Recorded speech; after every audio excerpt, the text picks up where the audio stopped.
Good evening, Bahamas. Coming up tonight on our news. The president of the Bahamas Contractors Association says local contractors have been losing big time since the increase in value-added tax.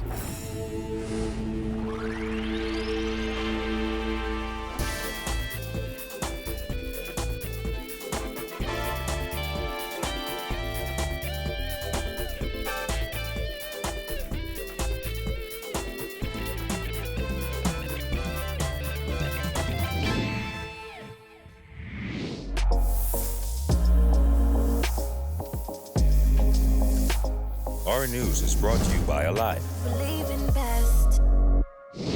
Welcome to our news and thanks for joining us. I'm Christina Dragovich. Topping news tonight, though FML Group of Companies has committed to saving employee jobs in the face of a new sliding scale revenue tax and 5% patron tax, CEO Craig Flowers admits government's decision may eventually trigger job losses and store closures. However, he says it's a discussion FML would have with its staff first. In the meantime, Flowers, who's strongly opposed to a patron tax, says he's very optimistic. He spoke with our Jillian Gray. If history serves us any notice, this will certainly take the industry down a path where it cannot recover. Amid ongoing talks between the government and gaming operators over a hefty sliding scale tax on web shops and a proposed 5% stamp tax on web shop patrons' deposits, FML Group of Companies CEO Craig Flowers says though his company values its staff, FML may eventually have to cut staff depending on how customers react. However, he says that is something they would discuss with employees first. When the others were making the assertion that the government decision will trigger the loss of jobs and closing of stores, we have to be a little bit more considerate to the privacy of our employees before we make such public statements.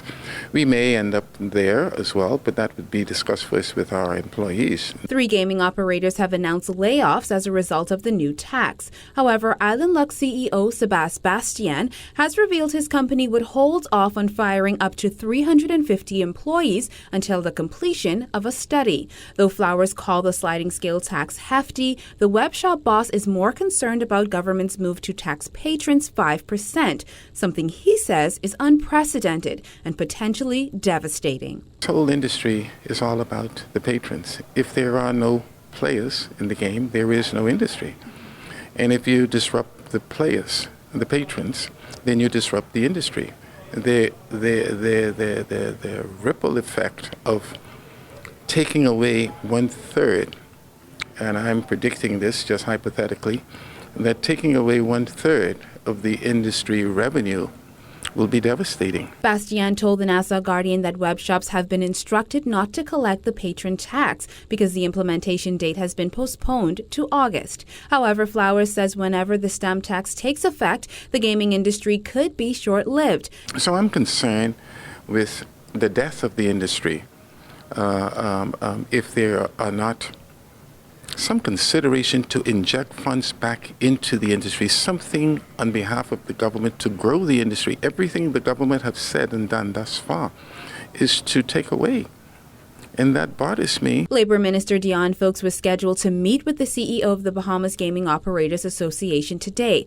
However, Flowers says FML is not a member of that group and does not support its views. The fact that I don't know if the government was fully aware of the fact that there were several companies that does not support the views or the vision of the association at this time, that we have our small differences, but certainly there was no information that came to my company, and I would have spoken with others who were left out of the decision making as well. Reporting for Our News, I'm Jillian Gray. Just 3 weeks after it took effect, the 60% value-added tax hike is already hitting Bahamian contractors where it hurts, their profits. The Bahamian Contractors Association says new business has dropped by up to 25%. Kyle Joaquin reports. I think we're probably talking about 25% of new business that probably was shelved until probably next year, till the market adjusts. It's a tough pill to swallow. BCA President Leonard Sand says while contractors must wait a bit longer to get the full grasp of how the increase in VAT to 12% has affected the construction industry, contractors have been left holding the short end of the stick, losing 25% of new deals. That's a quarter of all the business out there. And it's real. Imagine you were about to buy a home. It was for $100,000. That was inclusive of VAT at 7.5. Now that home is 4.5% more in real thousands of dollars. For some people, it really means, okay, I can't do that now. I have to wait a couple more months. Sands said material, supplier, and construction services prices automatically went up as the VAT hike took effect. The association had asked for a 6-month waiver on the increase. However, he said what contractors were given was an exemption on the VAT increase on projects started before July 1st. But here's the problem with that. Our office is inundated with calls who want the physical information that has been presented to us in Word. Because at the port of entry, the Customs Department is asking for 12%. The suppliers and vendors whose goods were purchased months ago is saying, where's my money? Because the government wants their 12%, so you have to pay me 12%. So what has been said to us and confirmed, we don't have the evidence of a documentation for it, and it is causing quite a challenge. Our News reached out to the Minister of Finance for the details of that document. However, none of our calls were returned up to airtime. Well, the next step for the association is to contact the Ministry of Finance. We've been attempting to unsuccessfully, and I've been there in person, and the phone's going off crazy all the time, so we can understand why that's happening. But in the meantime, we've sent emails after emails. None of them has been responded to yet by the persons who need to. We need to bring closure to this matter. In the meantime, Sands says they will continue to reach out to the Ministry of Finance, including the Financial Secretary, in hopes of getting their hands on that document. Reporting for Our News, I'm Kyle Joaquin. Well, it was like something out of a movie when 2 men dressed as women reportedly stole thousands of dollars worth of watches and jewelry from John Bull, Port Lucaya this morning. Police say 2 culprits smashed and grabbed the jewelry before fleeing the scene around 10 a.m. Security cameras captured the suspects dressed in wigs, sunglasses, and women's clothing. One of the suspects could be seen clutching his wig, attempting to evade capture. Police are still on the hunt for the suspects. Anyone with information is asked to contact police at 919 or the nearest police station. In other news, noted attorney and former Progressive Liberal Party candidate Wayne Munro QC is weighing in on the Prime Minister's recent comments about his continued support for hangings. Munro says not only are they a distraction from the more pressing issues facing the country, he claims the Prime Minister is not serious about resuming capital punishment.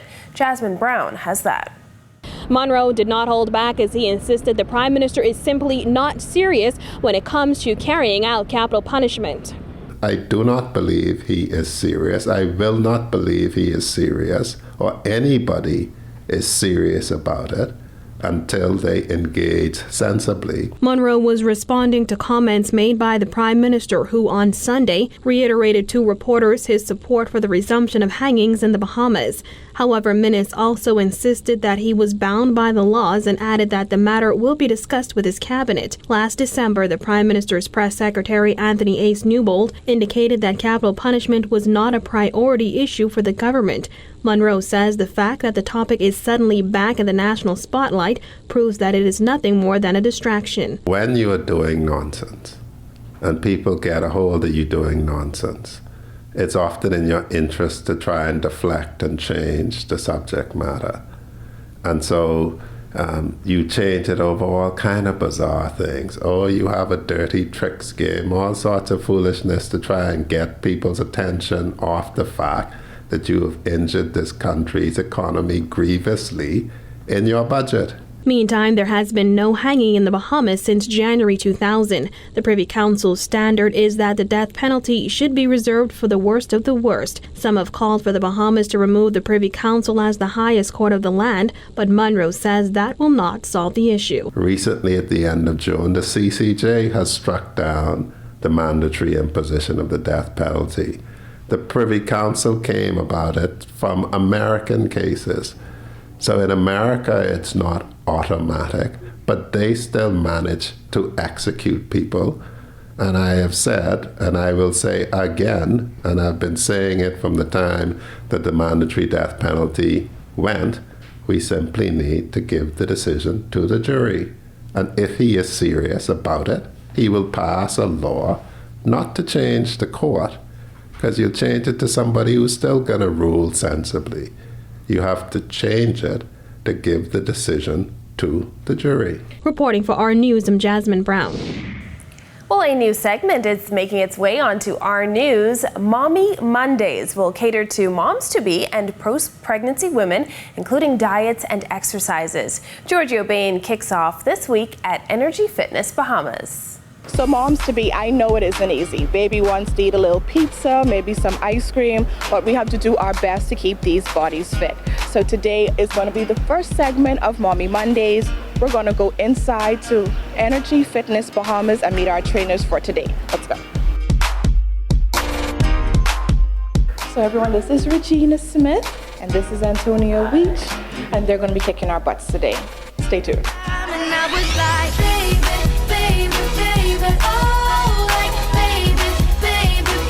We started with yoga as instructor Antonio Weech gave us a brief breakdown on how yoga benefits both baby and mommy. Yoga is beneficial for moms to be in the aspect of flexibility. It helps in it helps with the flexibility in the aspect of stretching out the uterus to make an easy delivery. Well, that sounds good. No more aches and pains. Sign me up. Lift the chest up, and from here, hinge forward, and bring the hands down onto your blocks.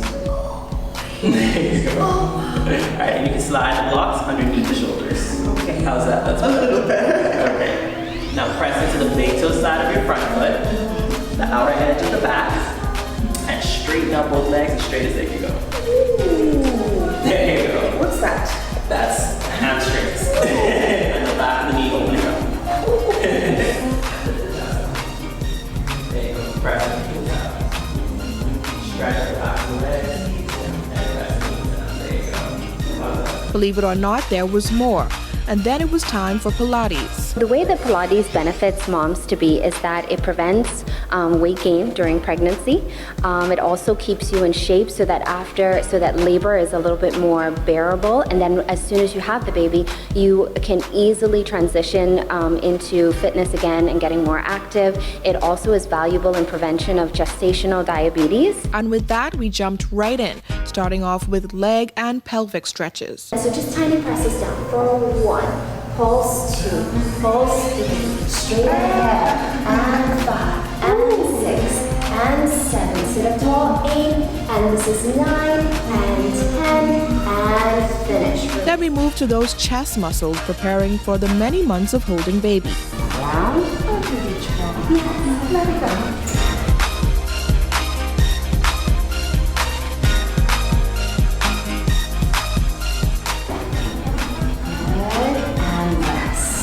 Then it was time to strengthen our core. Good, and we'll bend the elbows to pull it back. Then we're gonna press down, extend the elbows. Then bend the elbows, bend them, bend them, bend them, bend them. And then we'll go. At the end, I received my report card on my first prenatal exercise session. I was pretty sure I failed. I think you did great, and I think you should continue with it if you can. Back, all my moms-to-be, this is where you get started. So on behalf of the entire team here at Energy Fitness Bahamas and Giorgio Bain for our news, I'll see you next Monday for Mommy Mondays. Bye! Still to come on our news, NAD threatens to terminate one airline's license. We'll tell you who after the break.